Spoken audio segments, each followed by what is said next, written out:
Okay, so today we have something different here. It's not a reaction, it's a list video, as you could tell from the title. My 5 favorite songs that I've ever reacted to in the 6 years that I've been doing this. Now, for the first couple of years, I didn't really know what the hell I was doing, but I believe over the last few years, at least, I've kind of improved upon that, I would hope. But anyway, these are just through the suggestions, the recommendations that I've gotten over the past 6 years, and these 5 songs are the ones that popped right out to me immediately. I could have went with 10 or 20 or whatever, but I thought, why not just cut the fat and go to the 5 that I really know and that I really love and that I listen to in the car still to this day. So let's get into this. I got some notes over here on the side, so I may be reading some things, but I just want to give these songs their due once more, even though I have reacted to them. But here we are. And again, it always feels weird to not wear headphones when doing a video. I can hear my voice clearly, and I don't like it. Anyway, number 5, my 5th favorite song I've ever heard through the channel. Big Country in a Big Country. Now, of course, the band, and I've always said this, the band is aptly named Big Country. I mean, it's just such a big, powerful sound that they have. And that's a lot, due to Stuart Adamson's big voice. And I've always described Stuart Adamson as, with him and his Patrick Swayze-like good looks. I've always thought he kind of looked like Patrick. And again, his big voice that just hits you like a ton of bricks here. I'm looking here as well at my notes once more. And again, from what I've read and what I've seen, people always called Stuart the life of the party. But on the inside, obviously, he was hurting. Again, we know about his death. We know about his disappearances. How he would just go off for weeks at a time every now and then and just disappear. And yeah, that he suffered through depression and all that stuff. So anyway, that just comes to mind because with this song, talking about hopes and dreams and talking about, changing the little things in life that you can, I very relatable. I mean, that's going to be a big thing through a lot of these songs, is the relatability of them all, of course. And then we go on. I just want to talk about as well too, when we talk about the music, aside from just Stuart, people always talk about the guitar work here and how it sounds like bagpipes. And even in the comments on the video, of the music video, and on the comments of my video too, because I think I described the guitar as sounding like bagpipes as well. And from what I remember, if I remember correctly, Bruce Watson has said that he hates people say that. I believe he said that. And I did get some comments as well where people said that it does not sound like bagpipes. But anyway, that's the one thing people always talk about with the guitar work here. But at the same time, the guitar work is obviously very lively. It's very energetic. Everything about the song is energetic. Mark Brzezicki from the get-go with his pounding drum intro and just his fast driving drum beat from the get-go too just gets you going, gets you pumped up. I mean, I just love his style and just love his name too. Mark Brzezicki, what a great freaking name. Excellent bass from Tony Butler as well. Groovy as hell, especially watching some of the live performances. I mean, he's just going off like the king he is.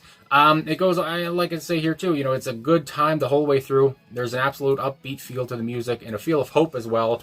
And I just wanted to give one line here, or I guess it's more than one line, a couple lines anyway, just to probably my favorite lines in the song here. I'm not expecting to grow flowers in the desert, but I can live and breathe and see the sun in winter time. And I just kind of talk about what I think that means. I can't really change how the world works, but I can do personal changes. I can change the little things around me. There are things that I can control. And I feel like there's a lot of that sense of vulnerability, of course. And there's that sense of like, even if you get knocked down, as I say, if you get knocked down 100 times, get back up 101 times. Or if you get knocked down by whatever it is, whatever life throws at you, get right back up and dust yourself off, that kind of a thing. And that just all comes to mind to me for this song. And again, the way Stuart sings it, it just, you can't help but, feel that infectious energy that he's giving off and the whole band's giving off. And again, it's just a ride the whole way through. And yeah, like I talked about, so much energy, so much liveliness to it. And rest in peace to Stuart Adamson. I gotta say, I mean, I know he passed away 24 years ago, but yeah, he's left a big impact on me, not just for his good looks, but of course his big voice too. And in his struggle, because, again, the relatability is there. Then we go on to number 4 here. And I know this song, people said that this song, they heard it way too much on the radio, so maybe if they didn't hear it on the radio that much, they would like it more. But I never heard it on the radio until I reacted to it. I never heard it until I reacted to it. It's the Hives. It's, I hate to say I told you so. There you go. And this is a song, again, a song I crank in the car, a song that just, so unapologetically the Hives, and it's the song that I feel like, I'm pretty sure was the breakthrough for them in the US and I guess North America, you could say there. And it's just their signature sound. It's everything the Hives are still known for to this day. I mean, this band is still going on, and I mean, like I just did a reaction to them not that long ago, I believe this week that just passed. Um, Howlin' Paleonquist is one of the most charismatic frontmen, if not of all time, at least of the last 25 years. I mean, the way he can control an audience, the way he can control everybody, or even his own band, it's just crazy. And it's just so intense to watch him go and to watch him thrive and to watch him play live and sing live and all that stuff. But anyway, some of these notes here, and like I talked about, yeah, some people say they don't like it as much as they used to because it got played forever. But like I said, maybe it's just because of where I live in Canada. But I've never heard the song on the rock stations around me anyway. I don't think I've ever heard any Hive songs where I live anyway. Yeah, but like I talked about, it was a whole new world to me. The powerful and energetic guitar riffs right off the get-go grab you immediately. And again, they do let the song breathe when Dr. Mad Destruction comes in with his bass solo there, and it's a very kind of...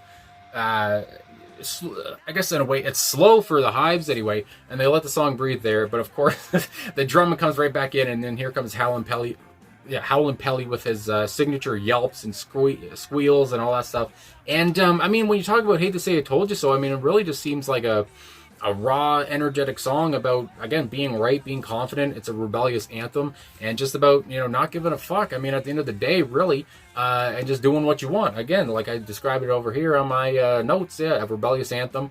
And again, a key track in the garage rock revival of the 2000s, again, which I think garage rock started around the 60s, 70s, whatever it was. I can't remember now. But of course, yeah, it was all revised in the early 2000s with bands like the Hives, bands like the Strokes, the White Stripes, all that stuff. And yeah, again, this was a key song in that new development, or that revival anyway. And yeah, it exemplifies who the Hives are. And you got to play it loud if you play it at all. And is there anything else? Again, it's so urgent. It's quick as hell. That driving drum beat you can't get enough of. The raw bass solo that lets the song breathe for a second. Everything is so urgent. Everything is quick as hell. You almost feel like you're going to be, I don't know, plowed down by Howlin' Pelly himself. It's just nuts. And it's just that intensity that it just scratches the itch in my brain. And again, just from the get-go, when that guitar comes in, when I listen to it in the car again, it's just, it makes me gotta turn it right up. And and I don't know, you gotta bang your head around. It's just nuts. And just the emotion that you get from it, just happiness for me anyway. And again, the whole meaning of "Hate to Say I Told You So," again, just such a self-confident, go fuck yourself kind of song. That's what it gives me anyway. But yeah, anyway, I don't know if it's deeper than that or not, but at the same point, it makes me happy, and that's why it's at number 4. Anyway, "Hate to Say I Told You So." There you go. "Hate to Say I Told You So," but it's there. The Smiths, "How Soon Is Now," number 3. Now, I thought this was my favorite song of all time, so I learned something about myself as well, because there's 2 more ahead of it, from what I've heard. So yes, now you got the Smiths poster behind me. The Smiths are one of the biggest bands that have impacted me through this channel. I did all of their songs. I've done basically all of Morrissey's songs as well. And this "How Soon Is Now," what I love about it is that it does not sound like the rest of the Smiths catalog. It's such a different sound. And from the get-go here, I want to get this right. The song starts off with, and is built around, Johnny Marr's signature tremolo heavy guitar riff. Again, I had to get that right there, the tremolo.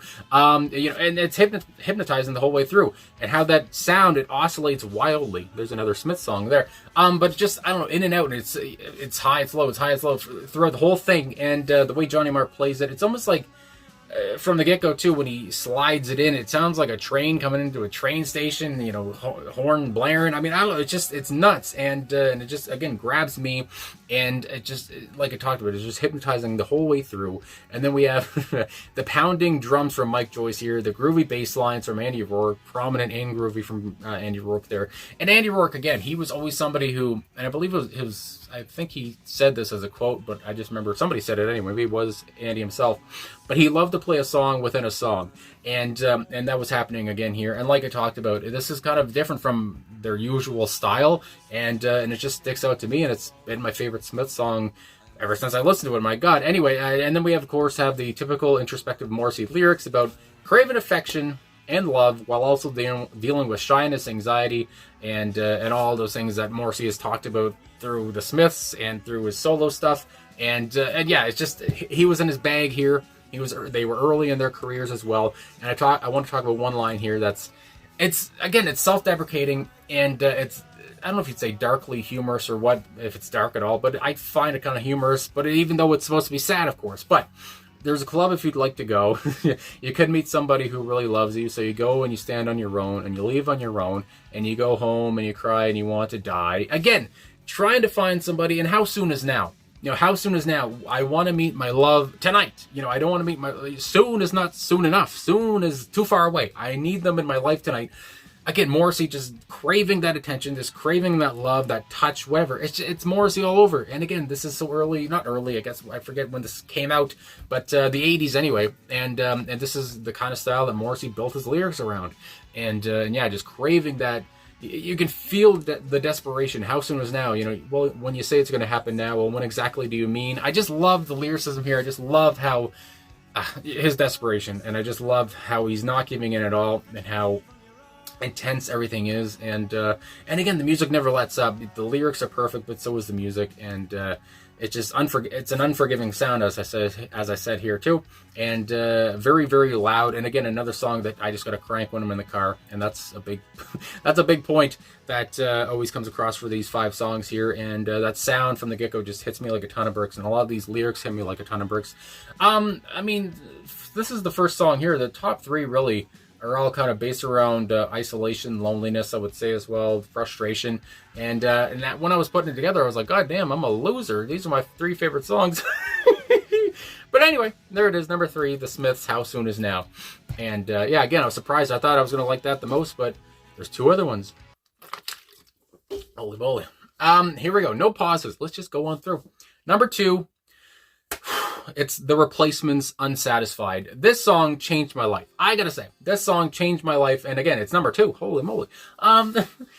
This song was a big factor in me losing 100 pounds. I gotta say right now, I mean, my goodness. It is. And I mean, I almost feel like I'm gonna get emotional. But it's just like, this song, it itches something, it scratches something in my brain. Paul Westerberg is so real. He's so honest. Again, I have notes here, but I'm just going off the top of my head now. But he sings his heart out with so much rasp, emotion, honesty. It's inspiring. Like I said, it helped me lose 100 pounds, because when I heard Unsatisfied, and I believe when I heard it, again, just to get, I guess, real or whatever, I want to say my parents had just split up, or they were, or soon before or after. Either way, it was around there. And I listened to this song and Big Country, I believe, back to back in the same week. So that was a very good week for me. But anyway, when I heard this song, it exemplified my life. I mean, again, about my parents splitting, about, I don't know if I had a job at that moment or not, but now I've had a job for the last 3 years. Anyway, I was unsatisfied. And I believe a lot of people are unsatisfied. This song is about pissed off youth, I would say. And I did see, when you look at the lyrics, people talk about, it seems like he's talking about a relationship, whatever. I don't know. I did see a lot of people saying that it's not about a relationship. It's really just about being pissed off and about life, or just life in general, whatever it is. It could be about relationships too, but just being unsatisfied with where you are, and just being unsatisfied with the life around you, or how the world works. It just, insert what you want to think there. But yeah, I was so unsatisfied with my weight. Again, I got up to 315 pounds, and now today I'm 205 pounds. And again, I know I did a lot of hard work and everything, but this song, it just became like an anthem for me. And yeah, just to talk about too, Paul is not phoning this in at all.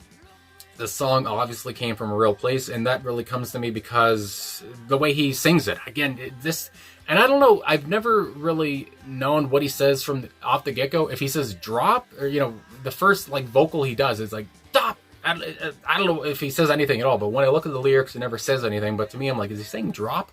But anyway, from the get-go of that, he sets the tone, and I love the blend of the acoustic guitar and the lap steel guitar as well. It just adds to the emotion. The song is already very emotional, and it's so cathartic, and it's so unfortunate, and it's depressing at the same time. It's also, there's a bit of hope there, a little, I don't know, that things might get better, if you try your best, whatever. I mean, it's just, it's crazy. Well, I could talk about, it's one of the most cathartic and relatable songs I've ever heard. And again, I talk about, some other songs I've listened to by them. One song that really comes to mind is Bastards of Young, which kind of has the same feel. So again, the Replacements have always been good at writing songs about futility, about isolation or disillusionment, and just being fed up with all of that stuff. And wanting a better life, really, and just wanting a better place to be, and just being pissed off. I just love hearing Paul Westerberg sound so pissed off. So, yeah. And again, acoustic lap steel guitar was great as well. Pounding drumming at points, and it just creates such an emotional feel. And the lyrics are just, again, they're pretty straightforward, and there's not like they're that complex. They're on the face of it anyway, but they just it's like he went inside my head and just pulled out what I feel like, and especially back then. And even today, I'm still not satisfied. I feel like everybody's unsatisfied in a way, and you got to keep climbing that hill. My goodness gracious, run on up that hill. And yeah, so anyway, Unsatisfied just spoke to me, and when I say that it helped me lose 100 pounds, I'm not lying. It was a big factor in me realizing that I was very unhappy. And even if I'm unhappy today, at least I'm 100 pounds down, and at least I have a job now. So anyway, and then we go to number 1 here. This is my favorite song of all time, not just from what I've listened to, but my favorite song through the channel, whatever, ever. And I don't know if I'll ever get the same feeling I got from this song and any other song. It's XTC, Complicated Game. Now, when somebody requested XTC, I was like, XTC? I was like, that's a band? I was like, I don't know who the hell these guys are. And then I saw the cover and the album being called Drums and Wires. I was like, what the fuck is this? Drums and Wire? What do we do? It's so basic. Anyway, and the cover was, yellow and green, and it looked like a face or whatever. I was like, what the hell am I about to listen to here? What I was about to listen to was pure greatness. A masterpiece. And Drums and Wires is an album that's had one of the albums that has had the biggest effect on my life. I've not listened to every track, but every track I've listened to at least, I want to say 4 or 5 of them anyway, and they've all been so goddamn good. 10 Feet Tall, Complicated Game, Making Plans for Nigel. I mean, my God, it just goes on. And I'm going to listen to more of that. I want to do it through the channel, so I don't want to listen to it in my private life, but my God, it's hard not to. But anyway, just to talk about the song, of course, starts so quietly, and you're just waiting for it to turn, and it does. It turns into the heaviest song I've ever heard. Those repeated drums come in by Terry Chambers, and he raises his voice more and more, and it becomes so intense. I love his vocal exaggerations and his effects. It's hypnotizing again. I talked about earlier how Soon Is Now with that guitar riff is so hypnotizing, but Andy's voice here, and again, the guitar work and the drum work here too is so hypnotizing. It's just, there's that echo, or I don't know, effect. I don't know how to fucking friggin' talk about it, but yeah, it's just, there's whatever's going on there, and just the echoing of Andy's voice is just so mesmerizing, and every time I hear it, it just never gets old to me. Unpredictable and raw guitar solo from Dave Gregory, and Colin Moulding also adds to the insane atmosphere on bass guitar. And I believe when I reacted to it, I incorrectly said that Colin Moulding was on lead vocals. He is on some lead vocals on their songs, but not this one, and that's one regret I have with that video, because that video is very special to me. Anyway, the song's very special to me, but I think I said Colin was on lead vocals, but of course it's Andy Partridge. I love Colin as a lead vocalist as well, through the songs I've heard him do, but Andy Partridge just, takes the cake for me every time. I love how intense he sounds. I love how angry he sounds here again. Yeah, I talked about with Unsatisfied. I mean, like I said, there's a theme here with my top 3 favorite songs.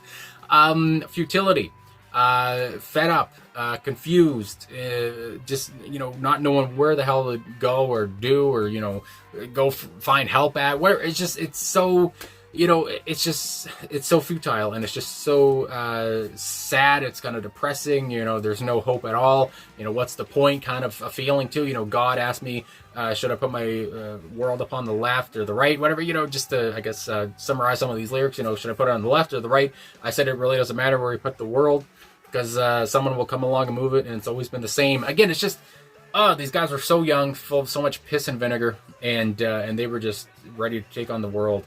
And it's so intelligent too. A complex song structure overall, as I've talked about. Thoughtful yet straightforward lyrics. Futile, angry, fed up. You have no power. You have no control. And I like, there's a quote from Andy Partridge and how he kind of described the song. Where's it at here? My goodness gracious. I guess there's different quotes here, but this is kind of a summary of what he did say from what I saw on Wikipedia. It doesn't matter what you do. You get fucked in the end anyway. Oh no, this is what I'm saying. I apologize. But is life, I guess, altogether a complicated game? Is everything a complicated game? And then it says, from what I read, Andy felt he had no control in his career. And then he says this: "You get born and it doesn't matter, and then you die." It's one of those kind of songs. It's just, I mean, no positivity at all, and I love it. And it just speaks to me. It's relatable. Again, Unsatisfied. This song could have been called on Unsatisfied as well. But life, I guess you could say, everything, whatever it is, we're all circling the drain. Everything is a complicated game. Nobody wins in the end. Billions of years from now, nobody will remember any of us. And yeah, I mean, it just makes me think about that kind of a thing, and reminds me of why I called my channel Insignificant Nick. Because people do talk about, they talk about in the comments to say, well, you're not insignificant, you're significant. The point of Insignificant Nick was because I think everybody is, everybody in the long run is insignificant. And that, again, billions of years from now, when the sun takes over the earth, or the earth becomes too hot to live on, and the earth, whatever it is, the sun will encapsulate the earth, whatever the fuck, billions of years from now, nobody will remember us. And we're also insignificant on this tiny little rock in this vast universe that we know not a bunch about still to this day. And yeah, so that's kind of where I get the whole Insignificant Nick thing from. And, you know, it's not all a bad thing, really, but it is kind of a existential crisis in a way. But anyway, that's what it seems like XTC was almost having here. And it's the best song I've ever heard. And my favorite song. Might not be everybody's cup of tea, but I love the emotion. Love the realness, love the rawness, if that's a word there too. The whole band just puts on a show here. And Andy Partridge, again, just the way he fires off these vocals, like he's, it's just pure urgency. And that goes for a lot of these songs that I just talked about. So, yeah, those are my 5 favorite songs that I've ever heard. XTC, Complicated Game, at number 1. Number 2, Replacements, Unsatisfied. Number 3, The Smiths, How Soon Is Now. Number 4, The Hives, Hate to Say I Told You So. And number 5, Big Country, In a Big Country. And again, I'm wanting to find, you know, those kind of songs again, because especially with my top 2, you know, to feel those feelings again, to feel a song like that again, you know, to feel those emotions that I felt when I listened to those 2 songs especially. I don't know if I'll ever find them again, but my goodness, I'll continue trying. So I guess that's all I got to say. So thanks for watching this, 22 minutes long. You know, I always like to talk, but these are 5 of my favorite songs, so I had to, you know, yap a little bit. So thanks for watching. Thanks for liking, subscribing, commenting, all that stuff, and thanks for coming to this random video, my 5 favorite songs I've ever done. And yeah, have a great one wherever you are. I'll talk to you guys again soon.